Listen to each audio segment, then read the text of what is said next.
Hey everybody, this is my last weekly wrap up of the season. We just got through championship week, and so there are no more matchups for this Screaming Howard season. I don't know about you guys. I'm a little bit bummed about that. I'm always sad when the fantasy season wraps up, and I've got to wait another 8 or 9 months or so to get up and going fantasy wise again. But that being said, we had a great season as a league, I think. It was a very competitive season, and it culminated in the matchups that we just had this past weekend. I'm going to go over those real quickly. I'm going to save the championship synopsis for last. I'm going to start out with our third place game, which was Chad versus Walter. This was kind of a surprising result. Walter beat Chad pretty convincingly, and Chad had looked really good of late. His team played well, but he ended up being undone by a goose egg from Tony Romo, a very uncharacteristic, but he got unlucky that Romo was taken out of that Philadelphia game immediately when he bruised his hand. So it's a good thing that, in the grand scheme of things, I guess it's a good thing that didn't happen to him in the championship, and it just happened to him in the third place game. Walter rode a big 42 points from Aaron Rodgers to victory. Congratulations, Walter, on a third place this year. I felt like last year Walter had a great team but underachieved. This year, I think he rode a similarly good team, but actually did really well this season. So congratulations there. In our losers bracket games, congratulations to Jeremy for sealing up the King of the Losers trophy here. I got to go assign that on the league board soon. I forgot about that, but I'll go assign that to Jeremy. Well done. He beats David 127 to 111. David, as usual, scored well. Well, as of late, I suppose he's been scoring high. So Jeremy needed a big week from his team to overcome that, and he did. So congratulations there, Jeremy. We also had Wayne versus Cody. This was a pretty convincing win for Cody, 85 to 58. Wayne's team didn't show, as mine didn't either. Wayne and I were typically the worst two teams in the league, week in and week out, and we did not disappoint here in the last week of the season. Wayne scores 58, and I believe I scored 60 or 61. Yeah, I scored 61. Brad beat me 110 to 61 in a little bit of revenge for him when I took away his win versus Jeremy last week based on him dropping his keeper. So I know Brad was a little bit sore about that. He made that very apparent on the message board. So I deserved the 49-point beatdown that he served me up this week. Congratulations, Brad, on that win. And yeah, my team, as usual, just really ugly. The majority of my players are in low single digits, so I don't really have anything to say for myself. But in, of course, the matchup of the week, in our championship showdown, in which Al squared off against Mason, the number 1 seed, Mason, versus the number 2 seed, Al, the two best teams from each of the conferences, from David and Goliath. It's pretty much the best championship matchup in my eyes that we could have had. And it did not disappoint. It came down to the last play of the Monday night game. And congratulations to Al on his second Screaming Howards championship. As Mason told me, this makes Al the most successful Screaming Howards member of all time. So, and I have no qualms with that statement. He's the first to 2 championships, even though sometimes he does it to the surprise of some of the other league members. This year, you couldn't really argue with his results. He had a great year, great season, and he rode big performances from his man, Tom Brady, and his second mate, Ray Rice, to victory this week. 31 from Brady, 18 from Rice.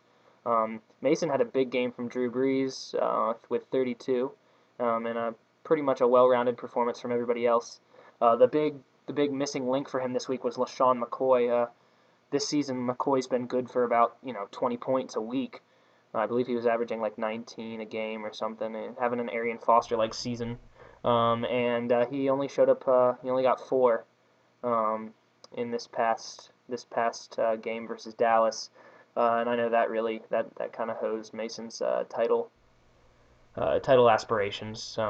It's hard to win when your number one running back isn't producing. So to even make it a game, which he did, was admirable on Mason's part. But in the end, he fell a little bit short on the one of the last plays of the Monday night game when Breeze was going for that record.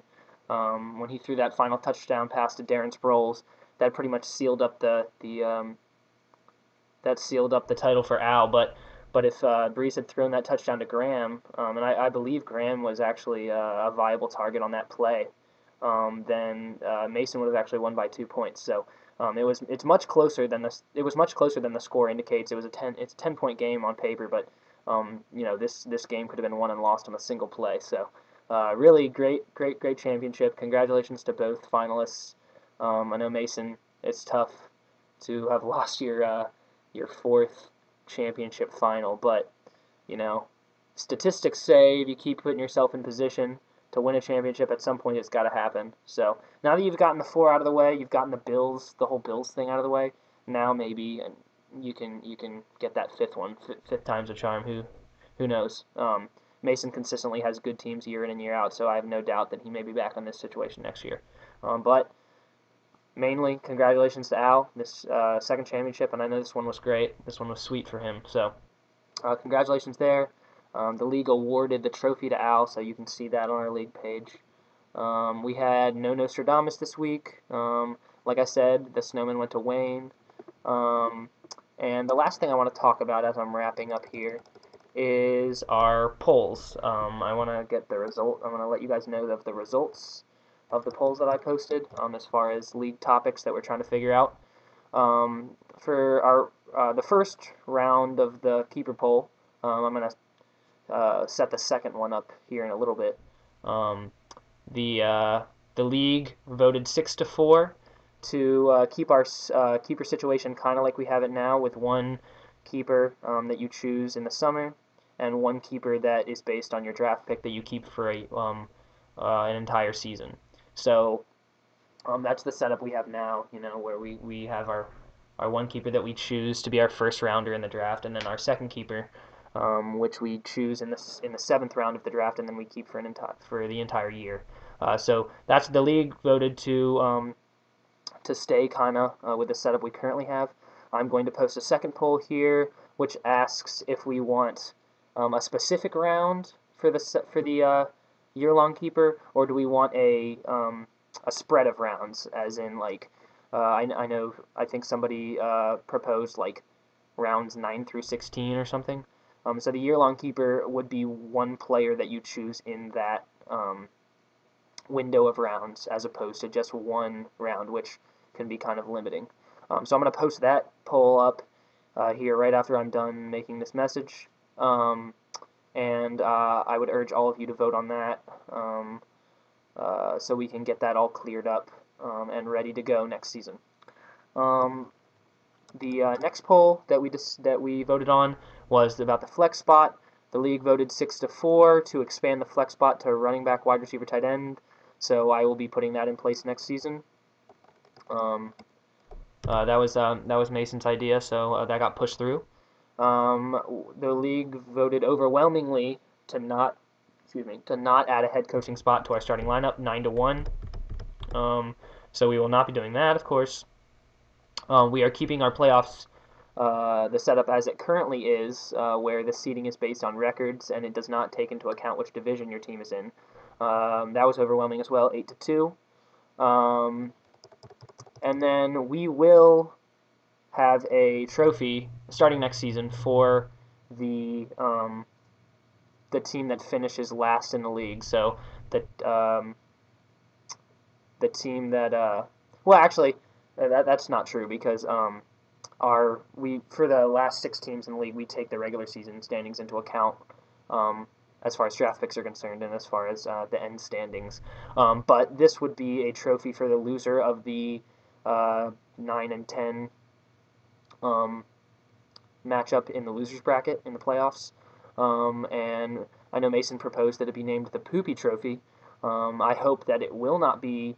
I hope that that will not be ultimately the name of this trophy. But the league did vote 6-4 to have a trophy for that game, for the loser of that game, and so I will be taking suggestions as far as the name is concerned going forward. So I'll make a note under the Keeper Round 2 poll that I'm about to post that, I just want to hear from you guys as far as what you think this trophy should be called. And then we'll have that up and going next season.